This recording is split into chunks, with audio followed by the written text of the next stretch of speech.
Hello friends, स्वागत करता हूं आप लोगों को मेरा यूट्यूब चैनल सैम क्लासेस पर। तो दोस्तों, मैं संपत मोदक बहुत दिनों बाद आप लोगों के साथ मिल रहा हूं इस वीडियो के माध्यम से। दोस्तों, आज मैं आप लोगों को क्लास 10th का हिंदी व्याकरण पढ़ाने वाला हूं। आप लोगों का एग्जाम बहुत नजदीक है, मैट्रिक का।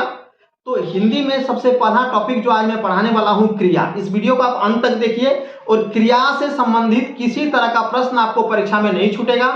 बहुत ही इंपॉर्टेंट टॉपिक है, ठीक है। इससे 3 नंबर का क्वेश्चन एकदम फिक्स रहता है। तो आप इस वीडियो को अंत तक देखिएगा। अगर वीडियो पसंद आए तो लाइक कीजिएगा, शेयर कीजिएगा तथा हमारे चैनल सैम क्लासेस को सब्सक्राइब करना बिल्कुल मत भूलिएगा। ये पहला टॉपिक जो है वो है क्रिया, ठीक है ना। तो क्रिया यानी कि काम, ठीक है ना। हम लोग क्रिया का मतलब क्या होता है, ऐसा शब्द जिससे किसी कार्य के करने या होने का बोध होता है, उसको हम लोग क्या कहते हैं, तो क्रिया कहते हैं, ठीक है। तो क्रिया किसे कहते हैं, ये डिफाइन हम लोग बचपन से पढ़े आ रहे हैं, ठीक है। तो हम लोग क्लास 10th में है तो हमको क्या पढ़ना है, ठीक है ना। तो क्लास 10th में हमको क्रिया का 2 रूप पढ़ना है, बहुत ही इंपॉर्टेंट है। एक अकर्मक क्रिया, दूसरा सकर्मक क्रिया। तो इसका जो डिफिनेशन है, यानी कि सकर्मक और अकर्मक, इस नाम में ही उसका डिफिनेशन छिपा हुआ है दोस्तों। कर्म, सकर्म यानी कर्म के साथ जो क्रिया है वो हमारा सकर्मक है। अकर्मक मतलब बिना कर्म का, अकर्म है ना, जिसमें बिना कर्म का भी क्रिया जो है अपनी पूरी भाव व्यक्त करने की क्षमता रखती है, उसको हम लोग क्या कहते हैं, तो अकर्मक क्रिया कहते हैं। तो सकर्मक या अकर्मक, उसमें एक वर्ड आता है कर्म, कौ में रेप कर्म, ठीक है ना। तो इस कर्म को पहचानने का सबसे आसान तरीका है कि जो हमारा सेंटेंस है, जो हमारा क्रिया वाला सेंटेंस है, उसमें हम लोग क्या लगा देंगे, ठीक है ना। जैसे मोहन आम खाता है, तो मोहन क्या खाता है, वो आम, वो हमको आंसर दे दिया क्या, आम, है ना। तो वो हमारा क्या हो गया, कर्म, ठीक है ना। मैं एक पत्र लिख रहा हूं, तो मैं क्या लिख रहा हूं, तो एक पत्र लिख रहा हूं, ठीक है ना। तो वो हमारा जो पत्र हो गया वो हमारा क्या हो गया, तो कर्म हो गया, ठीक है ना। तो कर्म समझने का सबसे आसान तरीका है कि सेंटेंस हम लोग क्या लगा देंगे, है ना। वाक्य में हम क्या लगा देंगे, तो क्या लगा देंगे। तो क्या लगाने पर हमको आसानी से समझ में आ जाता है कि हमारा ये क्या चीज है, ठीक है ना। वो तो कर्म हमको पता चल जाएगा। जैसे मैं अंग्रेजी पढ़ा रहा हूं, मैं व्याकरण पढ़ा रहा हूं, मैं क्या पढ़ा रहा हूं, तो व्याकरण पढ़ा रहा हूं, है ना। अब उसमें एक वाक्य लेते हैं कि बच्चा रोता है।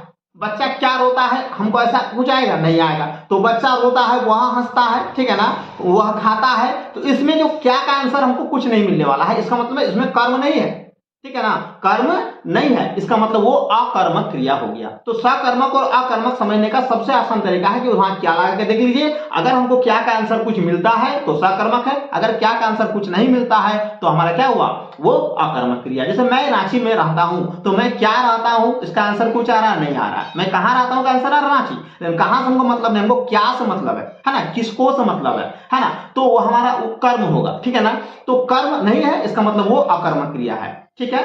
यहां तक हमको क्लियर हो गया। कुछ क्वेश्चंस हम लोग देखते हैं और उसको हम लोग एग्जांपल्स देख के हम लोग समझते हैं कि इसमें क्या है। जैसे साधना आम खाती है, क्या है, साधना आम खाती है। तो साधना क्या खाती है, तो आम खाती है। यहाँ पर कर्म हमारा आम हुआ, है ना, इसलिए वो क्या हुआ, हमारा सकर्मक क्रिया हुआ।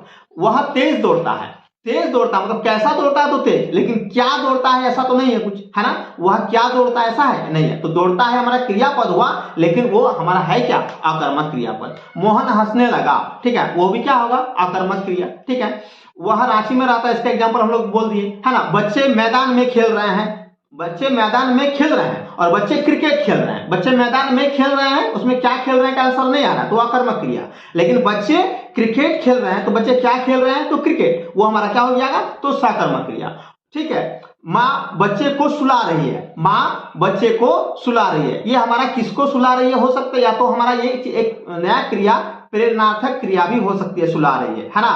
उसके बाद माँ भोजन बना रही है, क्या बना रही है, तो भोजन। तो भोजन हमारा क्या हो गया, सकर्मक क्रिया हो गया। सौरभ ने पुस्तक खरीदी, सौरभ ने क्या खरीदा भैया, तो पुस्तक, हमारा ये सकर्मक क्रिया। हम विद्यालय जा रहे हैं, कहां जा रहे हैं इसका आंसर तो आ रहा है, क्या जा रहे हैं इसका आंसर हमको नहीं मिलेगा, इसलिए ये हमारा क्या होगा, तो अकर्मक क्रिया ही होगा, है ना, ठीक है।